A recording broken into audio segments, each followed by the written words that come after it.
Ya nshuti rero mutwumva twongeye kubiyegereza kuri umunsi wa none mu kiganiro cyacu tugiye gukora hamwe na mwene data Magi. Muramumenyereye Magi yuko ari umwe mu bantu bakunze kubabariza ibibazo. Tumuhaye ikaze rero mu kiganiro cy'uno munsi ku bibazo yaba afite ari bubabaze cyangwa se ari bubarize n'abandi. Magi turakwegereye, turakwiyegereje ku buhanga bw'ibyuma, ushobora kudusuhuza ugasuhuza n'abatwumva noneho tukinjira mu kiganiro nyamukuru. Murakoze kano kanya mwongeye kuma, kano kanya mwongeye kwiha kugira ngo mwongere kumva ibibazo ngiye kubagezaho. Ndanasuhuza abatwumva bose aho bari bose kugira ngo Umwami Yesu agumye abane natwe, amye twishyura ubuzima bwa buri munsi. Presence yiwe iture muri twebwe, nicyo mbifurije twese. Okay. So ikibazo rero uno munsi cyakuzinduye ni kimeze gute? Nari mfite ikibazo maze iminsi nibazaho. Donc ndiba ko tukina batoya tukimenya n'ubwenge bwose. Na n'ubu twarabaye bakuru, hari inyigisho namye numva mbere nkazumbana n'abandi zetaga mu nsengero. Donc zavugaga yuko ngo Antikristo ngazatangira gukora, ariko ngo iterero ngo ryazamutse, ngo n'ibyorezo ngo bizaza ngo ku isi, ngo byose ngo bizaza ngo iterero ngo ryazamutse. None nkibaza, none kuki ibi byose biri kuba wana nk'iki cyorezo cya corona kiri kuba ku isi yose? Eske iryo terero ryarazamuka, kuki igiterero ritarazamuka kandi bavuze ngo rizamuka ariko ngo igiterero ngo ryazamutse? None nkibaza ni eske abantu baba barazamutse ntitubimenye? Kuko urabona biri kuba biri kugira gute?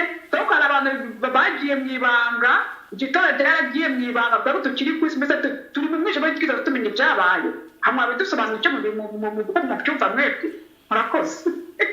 Okay, so ibyo uvuze by'ukuntu hari inyigisho zivuga yuko ngo Antikristo ngo azatangira gukora ngo ari uko itorero ryazamutse. Nanjye naciye ubwenge, naravutse ndakura, igihe ntagiye guca ubwenge izo nyigisho nanjye zisangaho ziriho mu makanisa y'abaprotestanti. Ndibuka muri za 89 90 twakundaga gukurikirana inyigisho za Apocalypse byahishuwe. Wazitwigishaga yari umugabo w'umunyarwanda ariko nyine wavukiye i Burundi. Izo nyigisho zigira imbaraga cyane ku buryo n'abantu ma projet amwe yarahagaze banga gukora, banga kujya ku kazi. Umwuka wamukoreshaga mu kwigisha izo nyigisho watumaga abantu badashobora no gusubira ku kazi cyangwa se gukora izindi gahunda zabo, ngo kuko Yesu ajejo nejo mu gitondo cyangwa isaha yari yose ashobora kuza.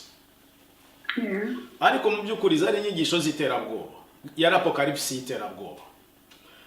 Natwe dukura twumva aba missionnaire b'abazungu n'abanyafrika b'icyo gihe bavuga yuko ngo Antikristo azatangira gukora cyangwa se ibi byose biri kuba bizaba itorero ryarazamutse.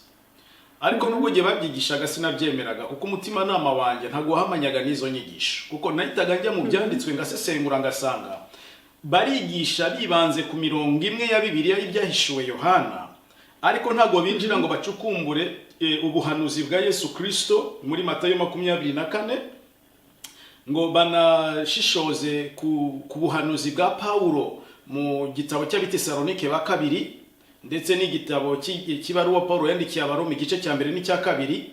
Aho hose biratandukanye n'ibyo muri Apocalypse, ariko kandi biruzuzanya. Mu by'ukuri rero tuvuze ibya Antikristo, Antikristo yatangiye gukora ku visi kuva Yesu ava mu isi. Antikristo yari ariho mbere ya Yesu kuza. Kuko Antikristo bisobanura iki? Bisobanura umwuka w'ibinyoma urwanya Imana. Uwo ni wo Antikristo yafite. Ariko igihe Yesu yazaga noneho ahita yitwa Antikristo, umurwanya Kristo, kuko ni Imana yari ije izanye inyigisho zayo mu bantu bari ku isi ngo ibiyerekeye. Uwo mwuka w'ibinyoma urwanya izo nyigisho za Yesu Kristo ari mu mubiri, Imana iri mu mubiri. hanyuma urongera ushira imbaraga nyinshi mu kurwanya abavugiraga abahamyaga Kristo mu kuri. Rero ibyanditswe bigenda bitugaragariza mu rwandiko rwa mbere rwa Yohana n'ubusoma no arakubwira ati ngo bene data mumenye ko turi mu minsi y'imperuka kandi no ba antikriste baramaze kuza mu isi. Nuko antikriste yatangiye gukora n'umwuka w'ubuyobe urwanya ukuri kw'Imana. Turagendana n'umwuka w'ubuyobe urwanya ukuri, ni ukuvuga n'umwuka uri contre inyigisho za Kristo. Ariko rero nitujya nko mu gitabo cy'ibyahishuwe igice cya 13 umurongo wa 10 tumaze twumva ko havuga. Haragira hati 13 umurongo w'10. Ushatse wasoma igitabo cyose cy'ibyahishuwe 13 cyose kiravuga ibya Antikristo. No kuvuga ngo nihagira ujyana abandi w'iminyago nawe ubwo azajyanwaho iminyago, kandi wicisha abantu inkota nawe azikwiriye kuzicishwa inkota. Aho niho ukwihangana kwabera kuri no kwizera kwabo. Nta torero rirazamuka, nta n'itorero riboneka rigaragara n'amaso, ahubwo ubu turi mu bihe by'uko itorero rizazamuka ritangira gutegurwa. Niyo mpamvu partout ku isi hose hahagurutse abigisha bari kwigisha inyigisho zivuguruza inyigisho amadini amaze mu imyaka 2000. No kuvuga yuko rero izo nyigisho umwuka yahagurukije zihinyuza ibinyoma by'abanyamadini, izi nsengero zose ubona ku isi. Abantu batangiye kuzumva, kandi abantu bamwe mu bizera batangiye gukanguka basobanukirwa ko bari mu binyoma. Ibyo binyoma barimo ni umwuka wa Antikristo. Ubu rero ko itorero ryatangiye gutegurwa mu buryo bugaragara, Imana igiye gusuka imbaraga zituma abantu bihuza, bamenyane kandi bakundana ubwabo, bitandukanye n'ibikorwa Antikristo ari gutegura mu isi. Kandi Antikristo ni uyoboye amadini. Insengero zose ubona zifite ubuzima gatozi ziyobowe n'umwuka wa Antikristo. Ahandi Antikristo afite imbaraga ni muri politike, ni uyoboye abami bo ku isi. Ibyemeza abami bo ku isi, abategetsi bo ku isi bafata babishikiriza abakuru b'amadini, abakuru b'amadini bakabishikiriza abayoboke babo. Ibyo byemezo rero bizaba ari ibyemezo birwanya ukuri kwa Kristo. Uwo ni we Antikristo. Nubwo turi gusatira ibihe by'uko Antikristo wo mu buryo bw'inyama n'amaraso nawe azimikwa ku mugaragaro, ariko umwuka wa Antikristo uratravaya, urakora, nturuhuka 24 hours, imyaka yose uriho uri gukora, urahanganye n'ukuri.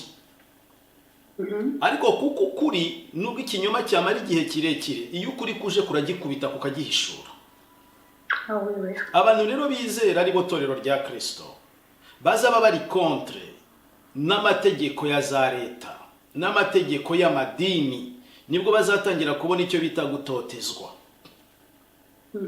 Urugero naha dusomye ngo aho niho kwihangana kwabera kuri no kwizera kwabo. Itorero ritangiye gutegurwa ubu, abantu bagiye guhindurirwa imyumvire, abana b'ubwami bagiye kongera kwegerana, abana b'ubwami bagiye kongera gukominikana n'ubwami bwa Kristo cyangwa se n'umwuka wera bya vrai, kandi bagomba kuba bari contre n'ibikorwa n'ubutegetsi, bagomba kuba bari contre n'ibikorwa n'amasengero, bazigomeka noneho biboneke yuko bashaka kubatoteza. Sinzi nimba bizabo ubu cyangwa imyaka ingahe iri imbere, I don't know, ariko nzi ko ariko bizamera. Ni nayo mpamvu rero izi nyigisho zavugaga ko ngo Antikristo ngo azatangira gukora ngo itorero ryazamutse ni ibinyoma. Ni ibinyoma, ndongenda bivuze ngo ni ibinyoma. Nta torero rihari rigaragara, nta torero rihari mu buryo bufatika, ibintu biri mu kajagari. Ariko imyaka tugiye kwinjiramo ni y'umwuka wera gutegura itorero rizima. Turacyafite imyaka ku isi, mutagira ngo Yesu ngo azaze ejo cyangwa ejo bundi. Antikristo rero agomba gukorana imbaraga ze zose n'ubukana bwe bwose, kugira ngo imigambi ye afite mibisha asatire no mu kurwanya abizera. Hazabaho rero izo inzara, ibyorezo, ubukene muri ekonomi, intambara n'impuhwe z'intambara, ibimenyetso bitandukanye n'ibimenyetso by'ibitangaza ku barimbuka nk'uko Pawulo abivuga, ngo kuko banze kumenya ukuri ngo bakizwe, nicyo cyatumye Imana ibareka iboherereza ubushukanyi bukomeye kugira ngo abanze kumenya ukuri bose ngo bizere bacirweho iteka. Ubu isi ntishobora kujya mu rubanza this moment, kubera ko ukuri nyakuri ntikurasakara ku isi. Bimwe abantu bavuga ngo urumva ngo Yesu yaravuze ngo ubutumwa ngo uzabanza bwamamazwe ku isi. Ibyo ni byo mu gihe cy'intumwa, ariko kuva intumwa zivaho n'itoro rya mbere ryicwa bagakurwaho, bo mu gihe cy'intumwa, mu bantu bo mu gihe cy'intumwa, tukaza muri iki gihe isi yahise icura umwijima, nta kuri kongeye kuboneka. Satani yahise yigabiza isi yose, ashinga amadini y'ibinyoma, abahanuzi b'ibinyoma, inyigisho z'ibinyoma, nizo turimo kugeza amagingo aya. Ubu rero intambara iri mu mwuka, nuko umwuka agiye guhagurutsa abantu mu ndimi zose n'amahanga yose. U Rwanda n'u Burundi Imana yateguye abizahagurutsa. Mu bo yahagurukije muri urwo rurimi bahati indimu. Mu bakongomani barahari bazahagurutswa. Mu ba Nigeria, mu ba Gabon, mu ba Tanzania bavuga igiswahili, mu Bongereza, mu ba Faransa, mu Bashinwa, mu ba Rusiya, partout Imana izahagurutsa abavuga ukuri guhinyuza ibinyoma by'amadini na politike, abazabumva, abazabakurikira bagashishoza bagasanga niko kuri, kuko abo bantu nabo bari basanzwe babibona bagatinya kubivuga, kuko iryo shirwa bari barifite. Bazihuza, umwuka wera azagenda bahuza kugira ngo babe umukumbi umwe wa Kristo. Abo rero nibo bazarengama. Inyigisho rero zikabeshya zivuga ngo ngo urumva ngo itorero ngo nirimara kuzamuka ngo abazasigara ngo nibo bazatotezwa. Ibyo ni ibinyoma. Nta matorero abiri ahari. Itorero ni rimwe. Itorero ni rimwe. Uti? Bavuguruza ibyanditswe. Bavuguruza ibyanditswe bakishyiriraho ibyabo, bakabeshya ngo urumva ngo itorero ngo rizazamuka ngo hanyuma ngo abasigaye ngo bazacungurwa n'amaraso yabo. Ibyo ni ibinyoma. Amaraso y'umuntu we ku giti cye yamucungura gute? Utaremeye gucungurwa n'amaraso ya Kristo, umwagazi w'intama ukiri muzima, uzacungurwa n'amaraso yawe gute Yesu yatwaye itorero? Ibyo ni ibinyoma. Itorero rigomba kunyura muri ibyo bihe. Niyo mpamvu uyu mwanditsi yavuze ngo aho niho kwihangana kw'abera kuzabonekera n'ukwizera kwabo. Matayo 24 umurongo wa 21. Muze kuhasoma hose uhereye chapitre yose ya 24. Nibyo byiza. Nibwo mwabisobanukirwa neza. Genda soma bike ko umwanya wacu wa video uba ari mutoya. 24 haragira hati umurongo wa 21, kuko muri iyo minsi hazabaho umubabaro mwinshi utigeze kubaho uhereye ku kuremwa kw'isi ukageza none, kandi ntuzongera kubaho. Iyo minsi yaba itagabanijweho ntihajyaga kuzarokoka n'umwe, ariko kubw'intore iyo minsi izagabanywaho. Icyo gihe umuntu nababwira bati Kristo ari hano n'undi atari hano, ntimuzabyemere. Ibi ni ubuhanuzi Yesu yabwiraga abigishwa biwe, iteraniro. Ariko ibi bimwe muri bibiri muri Matiyo 24 byarasohoye, byarabaye. Ariko kandi bizongera kubaho mu gihe nk'iki turimo. Nibyo tubimazemo nk'ibyo bintu by'ibyorezo. Ibyorezo ntagiye bitabayeho ku isi. Nuko twe tubimenye muri kigeza media, imbuga nkoranyambaga zitangiye kubyamamaza. Ariko ibyorezo byabayeho kuva kera. Impuha n'intambara byabayeho kuva kera. Urumva? Imitingito yabayeho kuva kera. Imyaka 2000 yose yahariwe Antichrist, yahariwe umwigisha, umuhanuzi w'ibinyoma, biri gukora n'inyigisho z'ibinyoma. Gusa iby'iki gihe tugeze mu byo ni finale, kuko kwihakana Imana kukomeje kuba kwinshi n'abantu kwanga ukuri bikomeje kuba byinshi. Ariko tuzi yuko hari ab'Imana yatoranije, ab'Imana yahisemo, abana b'ubwami bagomba guhagurutswa kugira ngo babe delivré mu binyoma, ukuri kw'ijambo ry'ubutumwa bwiza buzima bibabature, hanyuma bashake mu maso y'Imana, bigishwe kwihangana. Ariko ibyo byose bizabaho abateganijwe kubirebesha amaso, babireba n'amaso yabo. Nta torero ryiteze kuzamuka ejo cyangwa ejo bundi cyangwa 2020 25 26. Ibyo ni binyoma. Ibyo ni binyoma. Ibyanditswe bigomba gusohora. Nidurangiriza ku cyanditswe kiri mu byahishuwe 3:10. Wumva icyo uyu muntu hano yavuze. haragira ati kuko witondeye ijambo ryo kwihangana kwanjye nanjye nzakurinda igihe cyo kugerageza kigiye kuza mu bihugu byose kugerageza abari mu isi. Ndaza vuba, komeza ibyo ufite hatagira ugutwara ikamba ryawe. Ubuyobe bwa mbere nuko abantu bashaka kwiyita itorero rya Kristo kandi bari muri aya madini n'isengero ziyobya abantu. Bari mu nyigisho z'amategeko y'abantu, bari mu nyigisho z'ibinyoma, hanyuma bakiyita itorero rya Kristo. Nta muntu uri muri aya madini ngo ni za katolike, za isilamu, za pentecote, ngo za Zion, ngo za restoration. Nta ubiri muri ariya mategeko yabo bihangira n'inyigisho z'ibinyoma ashobora kwitwa uwitorero rya Kristo, kiretse umwuka aje akamukura muri iriya myumvire bamupakijemo n'amategeko yabo n'amahame yabo, agahindukira akajya mu mahame ya Kristo wenyine. Uwo niwe torero rya Kristo. Doko ngiye mbona impamvu ni ukwiyitirira izina twebwe itorero ngo ryacu nyine no kwigana. Ngiye mbona nko kwigana intu babana ngo twebwe abana nk'ibana mu ntumwa ngo bari itorero nako bizanga nako tuhaye itorero, ariko mu by'ukuri ugasanga inyigisho zabo zinyuranye n'ibyo intumwa zakoraga. Bigana inyuguti, bigana ibyanditswe. Intumwa ziriho ubu ni intumwa z'amapirate n'abapasiteri b'amapirate n'aba evangeliste b'amapirate, kuko turiho twigana intumwa. Ndashaka kwigira Paulo kandi ndibahatse. C'est ça. Ndashaka kwigira Petero, urashaka kwigira Petero uri magi. Ngo nimba harabayeho itorero rya Korinto, Tesalonike, Efeso, natwe turashaka kwishingira ubutorero bwacu. Ngira kanjye n'amahame yanjye hano muri Hollande, undi mu Bubiligi, undi mu Rwanda, undi muri Congo. Ni ibyiganano bihari byo kwigana alphabet, kwigana ibyanditswe. Ariko si ubuzima, kuko intumwa zo zabikoraga zibiteretswemo n'umwuka wera. Twebwe ab'iki gihe turabyigira tutabiteretswemo n'Imana, tukabishyira Imana ngo niyo yaduhamagaye. Kumbe natwe siyo yaduhamagaye, ngo ni inyungu zaduteye kubikora. Kumanipira abantu, kubashakamo amafaranga, amaturo, ibya 10, yo kubaka insengero, intebe, ibyuma, amamodoka, patati patata, tukabeshyira Imana ngo uko niko gukorera Imana. Nguko uko Antikristo akora. Antikristo ni inyigisho zipfuye zirwanya ukuri kwa Kristo, zirwanya iby'umwuka. Ubu rero Antikristo kugira ngo yigarurire isi agiye gukora no mu buryo bwa tekinoloji. Yatangiye gukora mu buryo bwa tekinoloji. Izo nkingo uri kumva, izo za microchip bazashyira mu bantu zose zigaragaza uriya mubare, urumva, wa kode, bimaze imyaka bitegurwa. Ni ibintu amareta adashobora kuvuga, ni ibintu amareta adashobora gutangariza abatuye isi.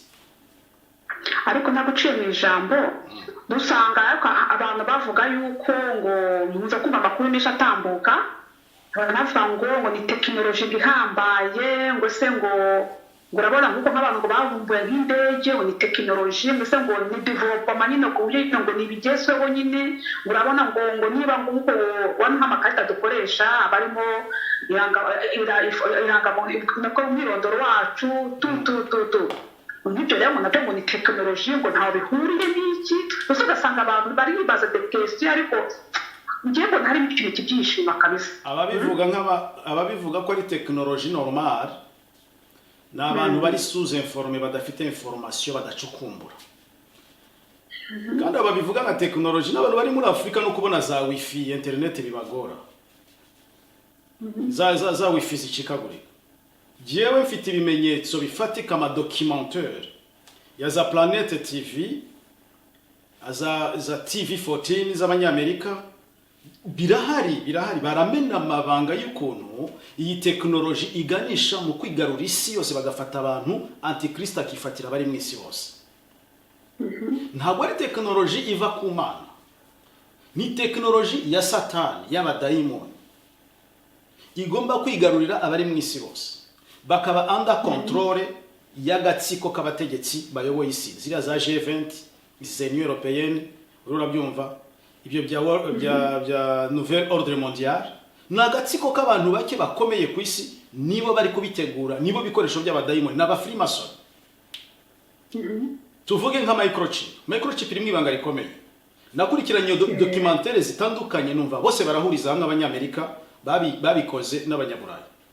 Microchip uzaba yifite wagira ngo ni technology yo gufungura code n'ibiki ibintu byose identité kiri kuri umufeta yiwe. No, muri microchip babasha kukudetecta uri hose aho wakwisha hose wakoze amanyanga bakakwica, kuko ni ibintu biri communique na satellite.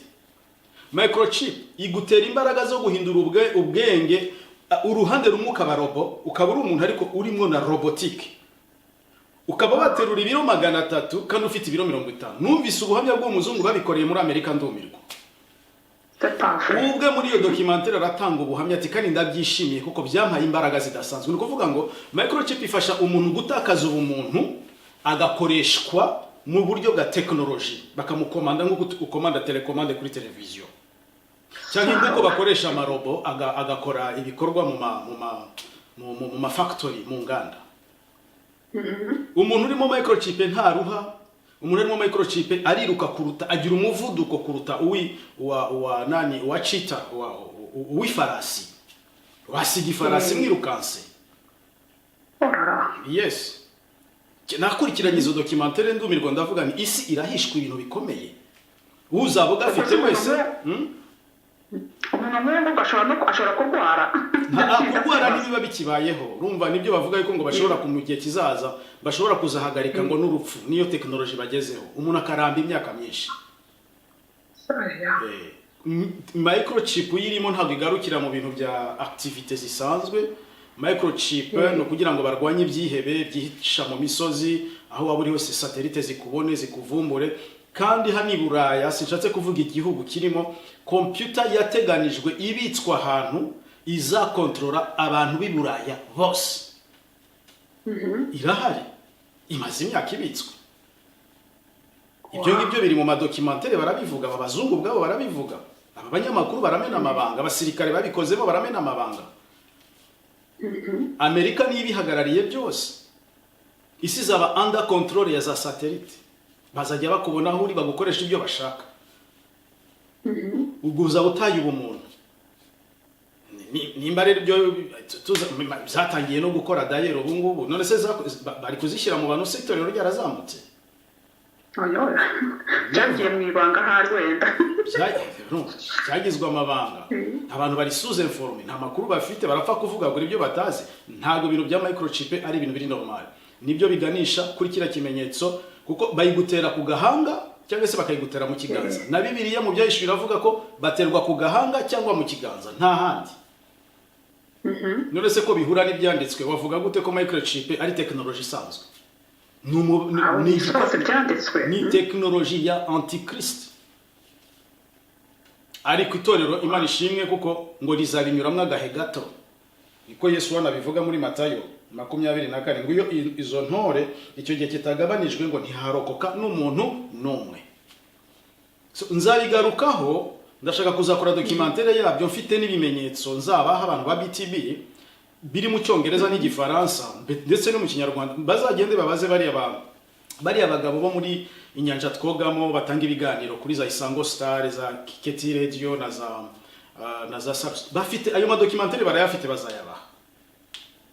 Banayashira no mu kinyarwanda, arabisobanura neza cyane, kuko bari abatipe narabakunze nabo baravumbura ibintu abantu tutari tuzi, tukisanga turi abantu bari aho ngabo bavega. Oui, c'est ça. Impumyi zitazi yo zivana iyo zijya. Abapasiteri bavuga ibyo ngibyo, ngewe ndabumva kuko nabari sous informé, ntabwo bafite information zabyo, barapfa kuvuga tu ibyo batazi. Me uko biri kose Imana iri gutegura itorero ryayo. Kristo ari gutegura umugeni we. Ibyo twahanuye tukavuga duti mwimenyereze guteranira mu mago yanyu, nibyo bigiye kuba. Kandi turashimira ku bwa coronavirus ko yabisohoje, yatangiye gutuma abantu bateranira mu mago yabo. Bose nibwira ngo bubaguye kubera ko batakijya kubyina kamucerenge. Imana arwaye corona mu nsengero barayifungiranye. Ntabwo Imana iba mu ngo z'abantu yabaga mu nsengero, mese dommage. Iyo Mana yabishobora kuba hose icyarimwe. Iyo Mana yabishobora kuba iri mu kato, nayo iyo Mana ifite corona nayo ifungiwe muri za nsengero zayo, yabuze abantu baza kwiramya no guhimbaza. So ni Imana ya fake iyo ngiyo. Ikibabaje ni ya myenda yabo badodeshaga na za nkweto ndende, babuze bajya kubimurika bamwe birababaje. Za defile de mode zabaga chaque dimanche barazikorera. Corona nayo ni danger kabisa. Itumye abagabo birirwa mu rugo, abagore ntibababonaga, abana ntibababonaga. Noneho ndibaza ko bamwe bimeze neza, abandi bari kugongana, bari kurwana, ngayo nguko tuzabigarukaho gutaha. So sinzi nimba ari ikindi kibazo ufite ubwongo bwo kugira ngo dusho iminota nk'ibiri gusa. Doko nako navuga ati nibaza nk'ibi nyine bya coronavirus abantu bari bihari ku isi, abantu bitwa kuki ubwo baburi gutaha abitaba Kristo kandi tuba ngo twizera Yesu ngikina kuko sango kenshi abitwa abakristo usanga ubwo abantu bari gutapa nk'abapaganikwa. Uwo Yesu bizera n'uwikiwani ni Yesu wundi. Icya kabiri uwo Yesu ntabwo ashoboye. Icya gatatu nta mwuka w'Imana ubirimo. Icya kane banangiye imitima banga kumva ukuri, barashaka inyigisho zihwanye n'ibyo bararikiye, birundaniriza ababigisha ibihwanye n'irari ryabo. Nayo ngayo nagusubiza nuko bimeze. So umwami Yesu Kristo abaho mugisha ku minota yacu irarangiye rero. Ni mwene Solora Bahati na mushiki wacu Magi, ubwo tubifurije kumva ino audio. Ibindi tutarabasobanurira Imana izagenda biduhishura tuzabibasobanurira ubutaha. Kristo abagirire neza. Tujuru ni kuri ya telefone guteranya 3186811549 ku mbuga za WhatsApp no kuri Facebook BTB Bahati no kuri YouTube Back to the Bible umwami Yesu Kristo abahe umugisha. Kandi mujye mushimirana Magi ubabariza ibibazo. Kenshi niwe dukunze gukorana ni ubifitiye umwanya ni ubifitiye uwo mwete. Abandi muri turije muragaramye mwibereye muri relax basi. Pole sana na karuhuko ka coronavirus mube mufashta za konje mugume mu rugo mukora amasuku abagabo mufasha abagore gusonga ubugari gukubura gukoropa urura byumva guhindura abana pampers sibyo ntimwicare ku mateleviziyo no mu bitabo gusa musaranganye imirimo yo mu rugo. Ciao umwami Yesu Kristo abamugisha.